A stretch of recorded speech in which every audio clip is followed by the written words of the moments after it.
Sit questions for 2023 next on Fantasy Football Today in 5.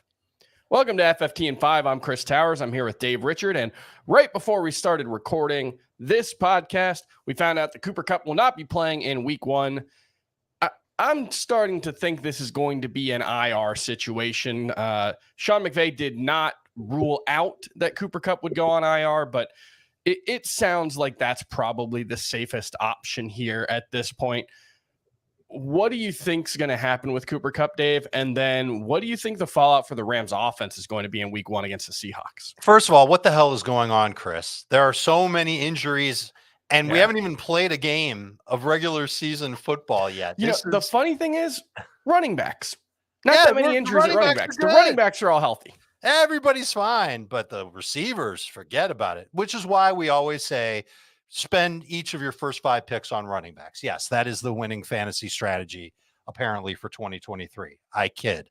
Cooper Kupp, I think he's going to go on IR. That means a minimum of 4 games. You don't go and see a specialist in Minnesota when you re-injure your hamstring, unless it's a pretty serious injury.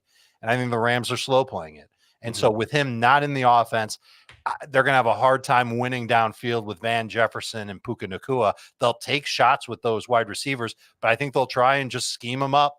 They'll get a lot of good targets, but Tyler Higbee's the one that I think will end up winning that battle and see as many as 6 or 7 targets right away week 1 against Seattle. On top of that, the Seahawks secondary is actually pretty good. And if they've been getting healthy all week, and if Witherspoon, their first round pick, is healthy, that'll make it even harder on the wide receivers. You can stash Van Jefferson.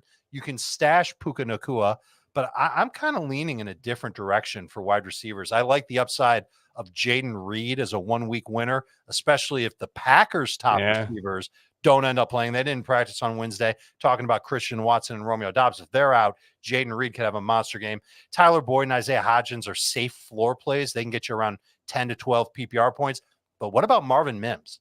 Is that a guy that we can go and shoot for? He's available in about half of CBS Sports leagues. As long as Jerry Jeudy's out for Denver, Mims theoretically should play, and he gives them an explosive element to their passing game. He's someone that can help you win in week 1 and maybe weeks 2, 3, 4, or whenever Jerry Jeudy ends up coming back. The Rams offense is going to be a mess. I would try and steer clear. Another injury that we're watching, Travis Kelce. He's officially questionable for Thursday's season opener against the Lions. I'd be surprised if he played. He's got a bone bruise in his knee. It was a hyperextended knee that he left practice with on Tuesday. Just feels unlikely that he'll be able to play. Do you have any interest in Noah Gray as a starting tight end? I know you like Tyler Higbee best among, sort of widely available tight ends if you need a replacement. Do you think there's any chance Noah Gray steps up and is worth starting this week? I wouldn't prioritize him. Like he's who you run to first if you're in a panic. Maybe you did this in the wake of the Travis Kelce news on Tuesday. It was you race to the waiver wire and you pick up Noah Gray, and then you think about it a little bit and you go, well, he might be okay, but Juwan Johnson's got a plus matchup. We've been talking about him all offseason. He's available. Dave's having some technical issues, so I'll add. We got Dave back? I'm here. You're having some internet issues, but it sounds like it's okay now. You know what? My internet needs to go see a specialist in Minnesota. I'm sorry about that, Chris. Yeah, what were you were saying? Juwan Johnson, someone we talked about all offseason. Juwan Johnson, someone we've talked about all offseason. Good matchup for him. Gerald Everett is available in about half of CBS Sports leagues. I like his matchup in week 1. How about Jake Ferguson in Dallas? He's available in 65% of CBS Sports leagues. We know how Dak Prescott has leaned on tight ends over the course of his career. That's somebody who could have a decent week 1 against the Giants and maybe even evolve into a weekly starter. I'd probably go after Ferguson. And if you already picked up Gray, you could drop Gray for Ferguson and just hope that Travis Kelce's back in a couple of weeks. I think that's what the Chiefs are hoping for. And then Noah Gray would be a non-factor. Yeah, I'll throw one more stat out here about Noah Gray. He was one of 33 tight ends to run at least 250 routes last season. He was 32nd in targets per route run and 28th in yards per route run. So sounds about right. Don't have much reason to think that, former 5th round pick is going to make much of an impact. I think he had 2 catches the last time Travis Kelce missed a game.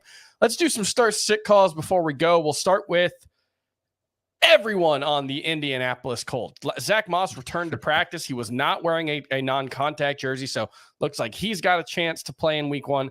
That muddles the running back situation. We've got Anthony Richardson, who we're really excited for. In the long term, Michael Pittman has some upside. Are you starting anyone on the Colts this week? Nope. I think that's the right call, yeah.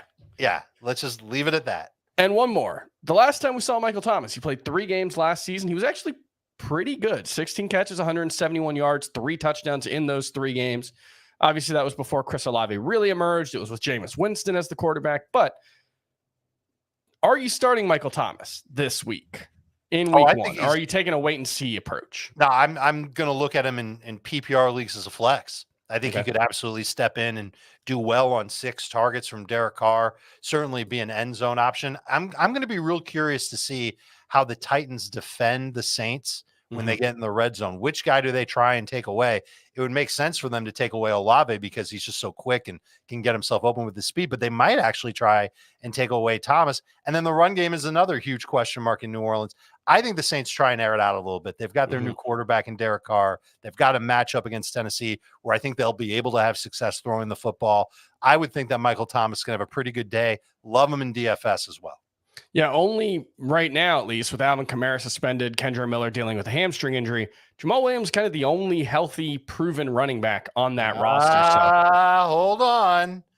Taysom Hill is there, Chris. Taysom Hill, yes. Taysom Hill might be a Grinch again and steal numbers away from Jamal Williams. That might happen. Jamal Williams, best goal line back in the NFL last season. He didn't have Taysom Hill on his team. That's going to do it for FFT in 5. We'll see you tomorrow to recap the first game of the NFL season.